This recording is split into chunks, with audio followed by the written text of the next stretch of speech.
Hello and welcome back to another episode of Big Fellas Podcast. My name is Mark. And I'm Darren. And here we are with another episode. We've got a guest in today, Darren. He's one of your mates, I hear. Tell me a bit about him. Yeah, so Matt Allen. So Matt... I've heard that name before. Is he? What does he do? Are you thinking Barry Allen? Is he like the Flash or something like that? I don't know. Bad joke. Anyway, Matt, he is a PT. He does my wife's sessions early every morning. Yeah. Which is great because I have to sort the kids out. He is a semi-professional footballer. Who's he play for? Wellingborough. We'll find out in the episode. Yeah, I think we will. We'll find out in the episode. But it's like semi-professional, so I think he gets paid per matches, but obviously he's not like League One or anything like that. And then... League One? Why do you say League One of all? Well, Premier League. Well, yeah, no, but Premier League's known to be utterly professional. I know. You know, shame Mark. Yeah, and he does like a lot of physio and stuff as well. So I thought he'd be a great guest to have on today. Be interesting to see what he says. So, yeah, let's get into it. Let's get going. Fitness coach and sports therapist, Matt. Introduce yourself.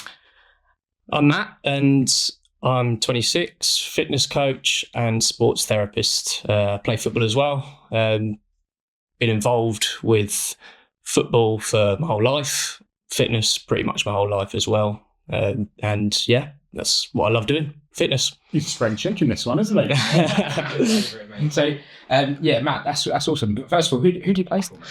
Wellingborough Town, at the moment anyway. That's who I was with last season. Haven't decided this year yet, but free agent, some could say. But yeah, so it's semi-professional level, good standard of football, good commitment, keeps me fit, and I enjoy it still. So yeah, Lovely. Okay, what's the goal then in football? Was it try to the season, stay up? Stay up, Yeah. I'd say. Yeah, it's a different step to go into. There's a lot more money, a lot better players. So it'll be a test. The club's never been at that level before. So Okay. if I stay there, it will be a big test. What position? Striker. Striker. Try and score some goals. How many goals scored last season? 13 last season. Not I bad. had quite an injury hit season though, so Okay. I was injured for about 4 months last year, which wasn't great. That What's that was tally in the season? 26 the season before, which was good. Yeah, that was my best. Awesome. So, yeah, so sort of physiotherapy and stuff, mate. How long have you been doing that and what sort of got you into it? So, I've been a physiotherapist for coming up 5 years now. So, what got me into that was I was a PT initially to start with. So, I come out of school, went into personal training, one-on-one stuff in a commercial gym, which to start with I loved, but then it got too much sort of other PTs. In the gym I was in, there was 12 other PTs, so there was a lot of competition. And I just, to be honest, fell out of love with it, didn't enjoy it. But wanted to stay in sort of that field, sports, fitness, etc. So went into sports therapy, and to be honest, never looked back. It was a 3-year course, done level 3, level 4, and yeah, absolutely love it. Awesome. And what do you enjoy the most, mate? Do you enjoy beasting people like my wife? Sounds a bit. or fixing fat blokes like me? Yeah, because I know you do both, right? I do both, yeah. So, like I say, fitness coach as well, and sports therapist. But to be honest, I can't really answer that question. I love them both the same, but I do both because I wouldn't want to just do one. I enjoy doing the two of them side by side. They're both my own businesses, so I do that and I do sports therapy, throughout each day. And I love it. I love it both. You got an example of like where you've worked with a fat bloke and got him fit and got him lean and Yeah, I have. Yeah. So that was more when I was doing the one-on-one stuff. I've had men come to me for fitness, PT one-on-one stuff, and I always remember there was this one guy. He came into me and he was, I don't want to chuck a number out there, I reckon probably 18, 19 stone. And, you sort of, when you first meet them, you do a backlog history, what they've been doing, etc. in the past. And, he was the typical go to the gym, but I don't really know what I'm doing. I'm just going to go there, I'm going to lift a few weights, go home and eat my normal food. Yeah. So, it was sort of just getting him to understand the basics to start with in terms of, what you're doing is not bad. At least you're doing something, which is great. Yeah. But you need to sort of learn a bit more depth into that sort of weight training, which he was doing, which you can lose weight with, by the way, weight training, really well. You can lose a lot of weight with that. But, it's getting them to understand the smaller parts, like the nutrition, the cardio side of things, that people think, oh, I'm just going to go on a treadmill for 5 minutes at the end of a session. That's not going to do anything. It's about, getting all of it merged into one. And, once they understand that, and they stay consistent with that training over a period of time, the weight loss will come, and, they'll enjoy it a lot more because they understand it a lot more. And yeah. We were saying this in the previous episode, weren't we? That in my experiences, I've done like HIIT training, for example. So, and I think that's very similar to what you do. Right? And it's fantastic. I was running 10Ks. Yeah. I was feeling amazing, stronger, weirdly more confident as well. Like, and this sounds really strange, but look, it's just jumping into a pool. I just felt stronger. But it's what I find so hard is I'd hit that hard, and then something would happen at work, and then I'd slowly fall off the bandwagon, and then all of a sudden, I'm back to back. Because obviously, with the HIIT training, and when you get someone coming in, I imagine you see this, Matt, where you like get people in, they come and hit it hard, they do 3-4 months, they're smashing it, and you're really proud of them, and it must be really nice for you. But then you sort of see them sort of sloping off, and I think about where you're going to say that, like sort of falling off the bandwagon a bit, maybe not turned in a few sessions. What can you do you think, to help people stay on? If someone's in that position, what can they do to keep that momentum going? Yeah, well, I've seen that a lot, to be honest with you. With the groups that I run for fitness, I get people coming in, for a 6-week burst, for example, and they'll give it everything they've got for 6 weeks, and they absolutely smash it. They feel great, this, that. Then something happens, like say work, kids, or something else in life where they sort of drop off for a little bit. But the thing that I think helps them a lot is not just me, it's being part of a group. That group training side of things is huge. Whether you're part of a community, you're part of the stuff that you guys do with your football. It's great to keep them coming back because they meet friends and they want to keep doing it for their own health, but to see their friends as well, and see them grow, see their fitness grow. Support network, exactly that. And it's huge. It's huge to keep people interested and wanting to keep coming back. Yeah. So I think that's absolutely right. I think that's so key. But then I suppose what we were talking about earlier, that guy who's just going down the gym and smashing his weights and great, doing something. Yeah. But how do you, I suppose that's the downside to that sort of training. Is often you'll do that.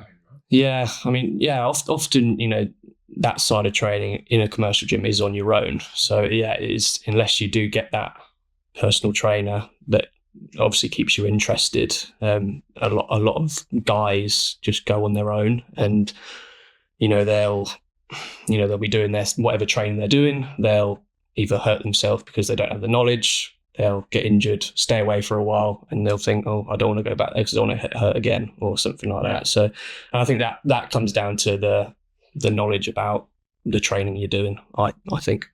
And that's definitely been me. I've been to occasions. Yeah. And then just got, I don't know, maybe a bit bored at times because I don't really know where I'm going with it, or what the end goal is. It's just I'm going to the gym because that's what you're meant to do. Yeah, what you're meant to do. Yeah. And never really, and you see the PTs about and that, and then part of me is thinking, are they there just to scam me and want me money? Are they really in it to help me? And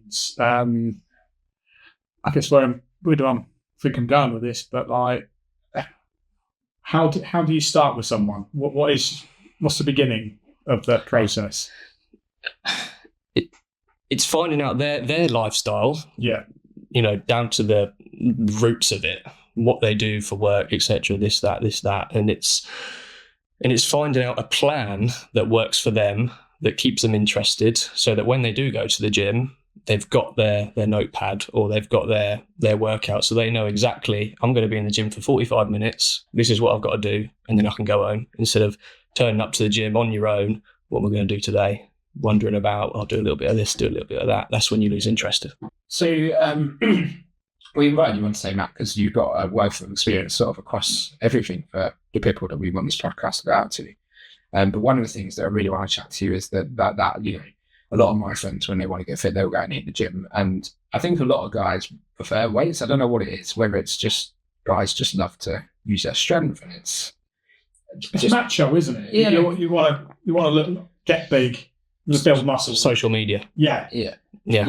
But But then the issue with that is that a lot of my friends, and I've done this in the past, end up with injuries. And so, what advice can you give to people to help them? Advice for that, I would say, is first of all, there's nothing wrong with lifting weights at all. I'd push people to lift weights. I push the groups that I work with to lift weights all the time, 3 times a week if possible, because I think it's great for losing weight and to build strength in your joints, everything for when you get older, definitely. But what I would say is to go a bit deeper into it again, it comes back to the knowledge, but it's doing the smaller things outside of that in terms of your cool downs and stuff. Again, I keep going back to that, but it's your cool downs and your mobility training on top of that to keep everything moving. Because I've had men come to me with injuries with their shoulders, lower backs, etc., because they'll go and lift these heavy weights and they won't cool down after. Their posture will be forward like this, their back will be like this, because they're just lifting heavy weights and they're not doing other things to support that. Yeah, that makes a lot of sense, doesn't it? Because it's all sort of tied into each other. And funny enough, I watched a social media sort of short yesterday where they were taking the big calves at some guy and they stuck a post-it on the centre of his back. And obviously being a big bodybuilder, I actually look at him, he was nowhere near reaching the post-it to take it off. And can you kind of prevent that then with a much better... You can do. I mean, bodybuilders they're a different breed in terms of the training they do, and that's what they want to do. Their physique training and stuff, and they want to look as big as possible, as lean as possible, etc. But for your normal day-to-day guy that goes to the gym and just does weights and stuff like that, there is ways around preventing that lack of mobility, definitely. Whether you're coming for weekly sports massage or stuff like that, or you've just got a strict cool down and stretching routine that you do pre and post workout, and there's that will generally keep you mobile and in a better state, definitely. Yeah. And how does the stretch? Sorry, Mark, I'm asking more questions. No. How does the stretching work then? And scientifically, how does that help? What does it do? So when you work out, when you do anything, not just in the gym, play football, this and that, the lactic acid in the muscles will build up. The muscles will get shorter, they'll get tighter. And if you leave that, if you go to the gym and then you just come home and you sit on the sofa, you go to bed, etc., you'll wake up the next morning and they'll still be in that state. So having that cool down, that stretch routine will, effectively loosen their muscles up, shake out that lactic acid and get them back to how they were pre the workout, if that makes sense. And so in terms of sort of like balancing sort of your weight training with your cardio, does it vary from age group? Like if you're 21, do you need to do more sort of weight training rather than cardio? And if you're like in your 40s, 50s, is it the other way around? I wouldn't say so, in my opinion. Again, working with the groups I work with, I've got people in their 20s and in their 60s that train together and they'll do the same workout together. You get a 26-year-old lady working with a 60-year-old man, let's say, and they can train together and it's fine. As long as they're, there's different weight options there and there's different cardio options. It doesn't matter how much you're doing, just do it to the best that you can. And if you enjoy it, you'll get results if you enjoy it. That's the main thing. And sort of on a similar sort of narrative there, like different sizes. So I guess you've got probably some guys that you'll see that are like maybe a few pounds overweight, and then there'll be a guy that's 20, 25 stone. How would you tailor it differently there? I would tailor it in terms of, so if they were working as a pair, let's say, they'll go around a circuit together. I'd say to the unfitter bloke, I'd say to him, look, just start it slow. Don't worry about the guy that you're working with. Start it slow. Do what you can do, because you will progress over time. It's that's another good thing. Sorry to go back to the group side of things, training. It's, there's the no judgment in that. When you're part of that community and you are enjoying it, that you're not going to get judged by the people you're working out with, and it's just doing the best that you can. And with having a trainer with you, you get that support along the way as well, which is great. I found that in group sessions I've previously done is that when you walk in there as an unfit, unhealthy, overweight bloke, you often, and I think again, I think men and women probably feel this, but you certainly do as a man, you feel like you're not in your natural environment, like you feel very much an outsider. Yeah. But I have, thinking about it, all of the HIIT classes that I did, everyone was welcoming. And actually, I think people just respect the fact that you're doing something, that you're not sat on the sofa. So, yeah, I think that's absolutely right. Like, you do get a lot of support when you get yourself down there. Yeah, I agree. You're already one step ahead. You've made that move, and there's a lot of respect for that. Definitely. I'm not going to the gym much now, but I did have a habit of going to the gym, and I was going in at 6:30 in the morning, and you just get the nods from people. I think people respected the fact that you've got off your ass first thing in the morning and you're down there having a go. And that goes a long way, I think. And yeah, there's almost a community within that. You're all there for the same reason, and it's working well. I think that's something we want to talk about more, is that is creating community. Definitely. Being part of something. And I think when you have that level of community, that brings out some accountability, and it just spurs you on that bit more. Yeah. Well, when I get, people apply for my classes, let's say, I'll always give them a call straight away just to speak about why they're wanting to do this, etc., and make them feel comfortable to start with, know who I am before they come along. And 9 times out of 10, this person will say they are shitting themselves, sorry for the language, but shitting themselves to come along. And, I always say to them, look, well done, you've made the first step to actually wanting to do something about it. And when they come to that first session and they know that they're not alone with that, there's other like-minded people doing the same journey that they're doing, they feel comfortable. And that's what spurs them on to keep going. Yeah. And I think that's what a good trainer does, doesn't it? Like, it's almost like running a business. You need to create a culture within your classes, don't you? To say, we are here to support each other. Yeah, that's really good. Definitely. I want to move on to nutrition. Where do we start with on this? You've got to enjoy it. Yeah, and do you give sort of nutritional advice to your clients? I give nutritional advice, yeah. I don't give one-to-one plans. Okay. But what I do is I've got very different recipes, breakfast, lunches, dinners, snacks, different ideas that they can gradually introduce into their life. Because a lot of the people that come see me, they've not done fitness for years and years. If you say, look, come to 3 sessions a week, eat this every day, it will last 6 weeks and that's it. Yeah. It's almost making too much of a change too quick. Definitely. So it's about introducing it slowly. Yeah. I can't remember what one we had every week. So my wife does Matt's training sessions, and you send them to my wife as well, haven't you? And they're like realistic recipes sometimes. Definitely. Sometimes I think when you join a gym, they're like, eat this for breakfast. And I look at it and I'm like, I don't know, it's like mince. Mince for breakfast. Yeah. But this one was like, it was a chicken dish and it was proper nice. It was the sort of thing that you would have when you were not on a diet. But you just maybe change a few of the ingredients. Yeah, exactly that. Exactly. I mean, I've had people be with me for a year now that they weren't quite ready in the headspace to jump in with the nutrition straight away, but they've been really consistent with their training. And then a year on, they've come to me and they've said, right, I'm ready to now look at the nutrition side of things as well. And that's the best way to do it, I think. In, like you said, Darren, there, some PTs or trainers have said eat mince or something stupid for breakfast. It's like, I don't want to eat that. I don't want to eat that. It's fair enough. It might be healthy, but I don't enjoy that. So it's about making the food you eat enjoyable, because then again, you'll carry it on. 100%. Do you track your food, Matt? I don't track my food. I know a lot of people that do, and I do. Like, I don't tell all my clients to track their food. If they find that's a better way for them, then I would say, yeah, do that. But I don't myself, no. That's good. Cool. And just let's go through some sort of food ideas then. So, like, what would you recommend as a good breakfast? A good breakfast, plenty of protein in there, I'd say. Yeah. Eggs are brilliant. Cocoa Pops? Maybe not. How about powder? Yeah, definitely.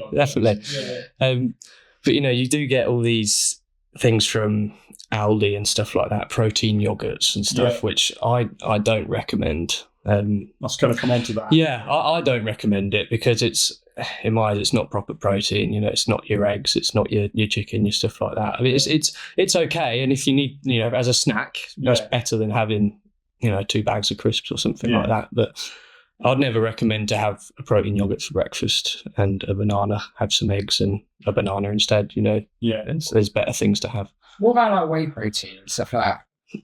I use it. I use it after a workout. If I haven't got a meal with me, for example, I'll have a protein shake just to get that bit of protein in. There's better options. There's loads around. There's whey protein. There's loads of different brands. Some of them are not as good as others with all the other crap that gets put in them. Yeah. But again, a lot of people use them, and like I say, I use them as well if I need it after a football match or something like that, just to get that bit of protein back into my body. Well, one of the things I did previously was started taking note of the sugar content in like these like the proteins, and trying to find protein shakes, if you like, where the sugar content is less than 5 grams per 100. Yeah, and it surprised me how many of them actually are quite high sugar drinks. Yeah, they are. I noticed that. And when I started looking at protein shakes, and then you've got brands like Snickers, Mars, exactly, Maltesers, I'm thinking, it's a load of rubbish. How's this fucking protein? How's this meant to be good for me? They're trying to dupe me here. It just seems madness. Yeah. And so, is it mainly sugar content you've got to look for in these things? Yeah, all these different flavours you get, strawberries and cream and, cookies and cream. There's obviously, there's obviously a lot of rubbish in there that's making it taste nice, because I don't think they should taste nice, to be honest, if it was just raw ingredients. Yeah. You can be creative, can't you? I was recording a video the other day at one of my clients who do supplement products. And I was with a Olympic sprinter, ex-Olympic sprinter, and he made what he has for breakfast. And it was just water, a banana, their vanilla protein, and some did you know you get healthier peanut butter without is it palm olive oil? Yeah. So just more natural peanut butter. Smooth it up. Yeah. And I tell you, that was sweet. Yeah. It was nice. Yeah. And you think, actually, that's better surely than peanut butter on toast or a bowl Definitely. of Definitely. That's my weakness. It's my really good. Yeah. What's your weakness? Sweets, to be honest with you. A bag of Haribo or something like that. I've got a very sweet tooth. I have. Sugar's a devil, though. It is. It really is. It really is. What's your go? Well, you're on it. You're full on in training mode. The football season's about to start, say, and you want to be in your prime. What's your most enjoyable but healthy-ish dinner? Most enjoyable. I love a steak, to be honest with you, and I mean steak's one of the best foods you can have, to be honest, because it's great protein to start with. So I love a steak. I love broccoli with that. I love chips as well. I'll have chips. There's nothing wrong with some chips, to be honest. It's not every day. No, exactly. Not every day. And it's not, again, going back to knowledge, just having that knowledge about, what to eat in, how much you're going to eat it as well. Cut better than fries, would you say? Yeah, I'd say so. Yeah. Definitely. And and another favourite is Nando's as well. I do like a Nando's. Cheeky Nando's. Yeah, I do like a Nando's. Yeah. You go hot, extra hot? Medium. Yeah. I can't deal with the hot. I used to be hot. Now as I get older, I'm getting a bit. I used to love a vindaloo and stuff. Oh God. We've got a story about green beans somewhere. We'll save that. We've got a lot of stories. We have actually. We'll bring them up. But yeah, no, that's really cool. So just going back to one thing that you said earlier, because you said about the lactic acid building, and if you have a good stretch routine and you avoid that build up so much, and that works on better. But I was kind of just wondering, over time, so I said about the guy that can't reach his back. Over time, does not getting rid of that lactic acid affect the way the muscle builds? Not necessarily the way it builds. It will just affect mobility and posture, for example. So let's just say, for example, you've got a guy that's going to the gym every day, and he's just working a lot of chest and a lot of shoulders, and he's not doing any cool down after that. Eventually, his shoulders are gonna hunch over like this, and he's gonna get poor mobility in terms of the rotation of your shoulders. I wouldn't say the way they grow, Darren. No, I wouldn't say that. I'll just say it's gonna affect mainly mobility and posture. Yeah. So it's So what? And the other thing I was sort of curious about is that, do you think there might be some bricklayers or labourers sort of listening to this, where it's almost like they go to the gym every day, they're at work, you know what I mean? Like, lugging there's how many bricks around. Yeah. Would you recommend to someone like that they actually have a stretch routine maybe before and after work? Definitely.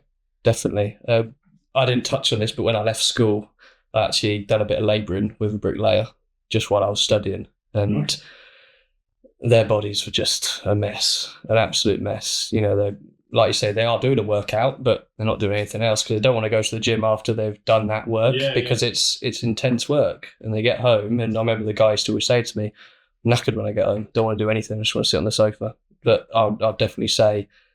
Well, what kind of stretches would you recommend? For a bricklayer? Yeah, for a bricklayer. A lot of sort of chest stretching, because you think if they're leaning over in that position all day, laying bricks, their shoulders are going to come forward. Back stretches, because they're leaning over the whole time. You know, a lot of sort of upper body, lower back stretches, definitely. Yeah, that makes sense. And then obviously different trades would have different... Yeah.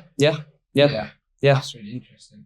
So, and then final question for me really is, I've kind of heard, and this is kind of what this podcast is about. It's like taking the rumours and speaking to someone who actually knows what they're talking about. But like, I've kind of heard that there's different ways in which you can build muscle. So you can build muscle where you don't look as pumped, as big, like that bodybuilder style, but you can be just as strong or stronger. Is that? Yeah, definitely. I mean, you know, the type of training I've done, for example, in the past, and I'm definitely not a bodybuilder looking at my build, but I've done training for what I need it for football. And to be a footballer, you've got to be strong, but you don't want to be heavy strong. Yeah. And, you know, it's the type of training you do for that. So it's maybe more endurance training instead of, you know, going and doing a bench press for 5 reps, you know, for 5 sets. You know, it's the type of training you do will depend on, you know, the sort of muscle you build, definitely. Lovely. So there are different types. Yeah, there is. Yeah, like I say, it's just the type of training you do. It's not necessarily different muscle, but the way it will build. Just how you how you work it will determine on the way it will way it will build. Yeah. Okay. There's one question we're going to ask all guests at the end, and it's a simple one. What's the one single piece of advice you'd give a fat guy that wants to lose weight today? Do something you enjoy. Fitness related, obviously. Yeah. Whether it's, you know, it doesn't have to be the gym. It could be go out, play football, play tennis, do something you enjoy to start with. Yeah. To get that journey started. That's what I'd say. Do something you enjoy. I think that's a good message. I think that's a brilliant message. Awesome. Well, thanks for coming on, mate. No problem. And, do you offer any sort of services where people might check you out and stuff? I know that your class is very local. Yeah. So you can check out my sports therapy. It's Matt Allen Sports Therapy. So that's on social media, Instagram and Facebook as well. And then my fitness page is Overpower. So that can be looked at as well on Instagram. Brilliant. We'll tag them in for anyone listening in the comments. And tag them in on our social media. And yeah, thanks. Perfect. Cheers, guys. Thanks a lot. Cheers. Thank you. Okay, that's the end of the episode with Matt. And a great episode. What a nice guy. I really liked him. Yeah, mate, he is. He's a lovely bloke. And again, quite young, but, you know, with a lot of experience in industry. Yeah, absolutely. Very knowledgeable. And just, I think his demeanour as well is just, you know. He seems a real nice, likeable bloke. And I think there were things that we can definitely take away from that. Yeah. And I guess the one thing that I really got from that was he said about it's important to get active, but it's important that you do something you enjoy. Because if you enjoy it, then you're more likely to stick at it and build that sort of healthy routine and get into that habit of doing so. So that was my key takeaway from it. But yeah, no, he seemed like a really good lad. And what were your key takeaways from it? I think the same, really, mate. I think it makes a lot of sense to me that if you enjoy something, so if you enjoy hockey, go play hockey. I enjoy football, which I wish was better. You speak for yourself, mate. Yeah. But, you know, we like football, so we play football. Yeah. And actually, it's made me think, you know, maybe I need to look at another night a week where I go and do that. It's a good way of burning calories, doing something I enjoy. It's weird how we sort of gravitate towards the gym just because it's the gym and it's what we're supposed to do. Yeah. But yeah, great episode. Hope you guys enjoyed it. Let us know what you think. feel free to drop on to our social medias and let us know anything else you'd like to get covered as well. So don't forget to like and subscribe to the podcast, give us a review, And we'll hope to see you on the next episode. see you soon. Thanks, guys.